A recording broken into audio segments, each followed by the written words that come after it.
Bakit ganun? Yung Gcash ko pag ino-open ko, palagi na lang something went wrong. Yung Gcash ko naman, kapag ino-open ko, palaging sinasabi, please try again. Yung cellphone ko nawala, yung Gcash ko doon nakalagin. Kapag nilalagin ko sa ibang phone, laging sinasabi, kailangan ko daw munang i-log out or i-unlink doon sa old phone ko. Nawala nga. Paano ko i-open? May laman yun. Kailangan ko yung pera.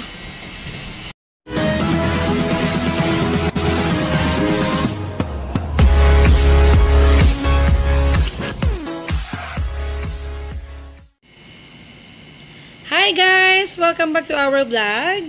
Isang makabuluhang topic ang pag-uusapan natin ngayon na sigurado naman talaga ako na marami sa ating mga Pilipino ang makaka-relate dito. So ano nga ba yung topic na tinutukoy ko na pag-uusapan natin ngayon? Guys, ito ay tungkol sa Gcash. Hindi naman lingid sa kaalaman nating lahat na sobrang dami nang gumagamit ng Gcash nowadays. Ito yung kasi yung pinaka-convenient, mabilis na paraan or ma-withdraw yung ating pera. Pero syempre kung mayroong mga positive na naitutulong si Gcash, meron din namang mga instances na kailangan natin siyang tawaging negative. So ano nga ba yung mga negative? Ito yung mga nagiging problema natin sa Gcash. Okay? Isa na dito yung magiging topic natin ngayon, which is yung hindi natin malagin yung Gcash natin. Ang dami-daming nagko-complain or nagre-reklamo na hindi nga sila makapaglagin sa Gcash nila. Pero wala namang nangyari, hindi naman nag-update or yung iba man nag-update man. Yun na, doon na nagkakaroon siya ng problema. Yung una, yun nga yung ang nangyayari is submit ticket na siya, pinagsasabit na siya ng ticket kasi na-exceed niya na rin yung attempt ng wrong password or error nung paglalagin niya. Second thing is yung nagtatry again, hindi mo alam kung sa internet kasi good connection naman yung internet. Then yung pangatlo is yun nga yung kailangan muna nating i-unlink doon sa may old phone natin, yung Gcash na pinaggamitan natin, kung nawala nga naman, paano nga natin siya malalag out doon? Hindi naman na natin hawak yung phone. So, hindi natin siya agad-agad malalagin doon sa new phone. So, ito yung mga problema na pag-uusapan natin ngayon. So, meron kasi akong nahanap or nakalap or na-research na paraan para malag out natin. Para makuha natin yung pera doon sa may Gcash natin nang hindi na natin kailangan i-open yung Gcash. Okay, syempre, sundan lang natin tong video na to guys hanggang dulo. Number 1, kailangan meron tayong Shopee. Dito kasi natin sa Shopee, padadaanin yung pera para mailabas natin siya. Kung wala pa kayong Shopee, i-download nyo lang po ito. After i-download, punta lang po tayo sa may bandang ibaba. Kung mapapansin nyo ay yung Me po. So sa Me, ikiklik lang natin yung Shopee Pay. So, kailangan active po yung Shopee Pay natin. Kapag may nakita kayo nakasulat dyan na active, ibig sabihin nun, kailangan nyo pa pong i-verify yung inyong Shopee para po mai-withdraw nyo po siya sa Shopee account ninyo. So, ito po ang proseso. Click lang po natin si Cash In. Yan. Tapos, punta lang po tayo sa may bandang pinakaibaba, sa may Payment Center e-wallet. Piliin lang po natin si Gcash, then confirm. After that, ganito po yung lalabas dyan. Input cash in amount. So, dito nyo po ilalagay yung pagkakaalam po ninyo, laman po ng Gcash ninyo na kailangan nyo pong i-withdraw. After that, click nyo lang po yung Pay Now. So, ayan, i-double check nyo po muna siya. Mas maganda kung ililink po natin siya sa email natin para po kahit papano dito po isi-send yung resibo po ng transaction natin. So, ito pong transaction nito ay hindi libre, syempre. Meron po siyang 2% na deduction po sa inyong mismong Gcash. So, ayan.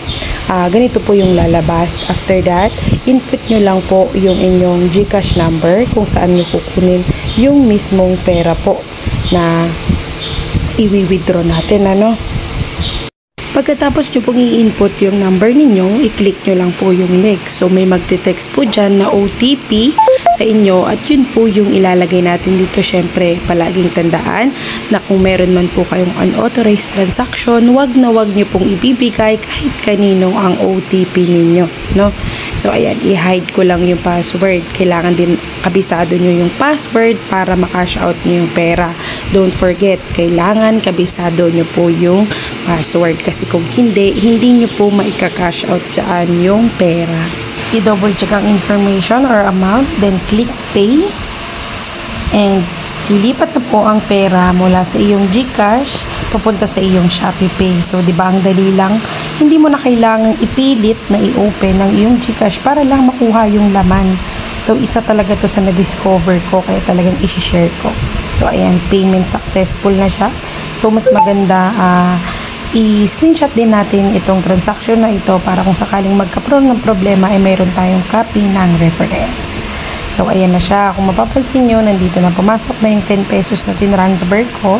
Siyempre, double check mo rin siya sa may iyong transaction and kung magmututugma siya dun sa may iyong screenshot or reference kaganina. So, ayan na siya. Na-receive na siya.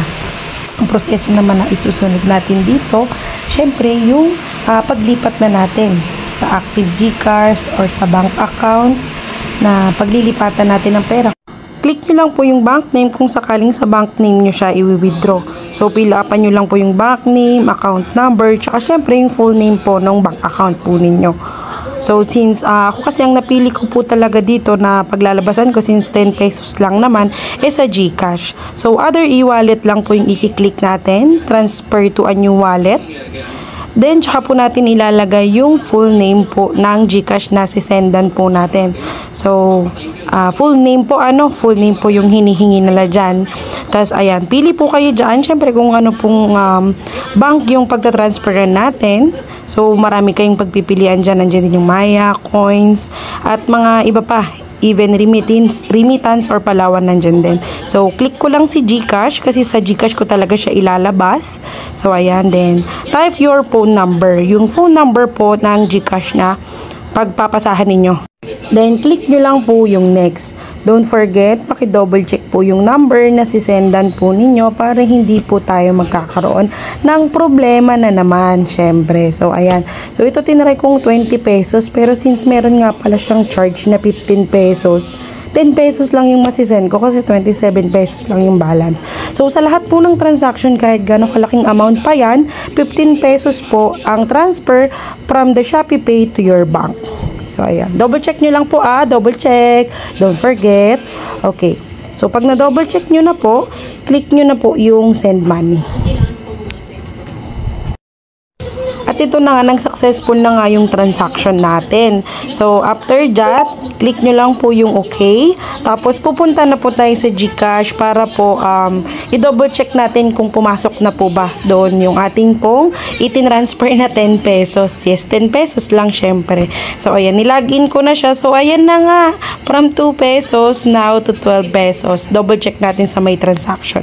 So, ayan na. Makikita nyo rin naman doon na meron po kayong cash-in transaction from Shopee Pay. Taran! Diba? Ganun lang siya kadali. Imagine mo, hindi mo binuksan yung GCash mo dun sa old GCash mo na nagkaroon ng problema pero na-transfer mo yung pera from your Shopee Pay to your new GCash, which is good GCash, kung saan mawi-withdraw natin yung pera. So, ayan. So, ayun na nga guys, ganun lang kadali yung pagtatransfer. Not literally kadali. Pero yun po yung way kung paano po natin makukuha yung pera dun sa natrap or nagkaroon ng problem na GCash natin. O, diba? Kung natapos mo tong video na to, talaga namang marirecommend mo din siya sa mga friends mo na nagkakaroon ng ganitong same na problem, no? So, guys, sana nakatulong tong video na to and sana isa lang din yung hihilingin ko. Since I'm a new vlogger, sana po mai-recommend nyo rin po ako sa mga friends ninyo na i-subscribe po yung ating channel. Maraming salamat po sa panonood. Hope na nag-enjoy at natuto tayo at nakatulong din syempre. Thank you!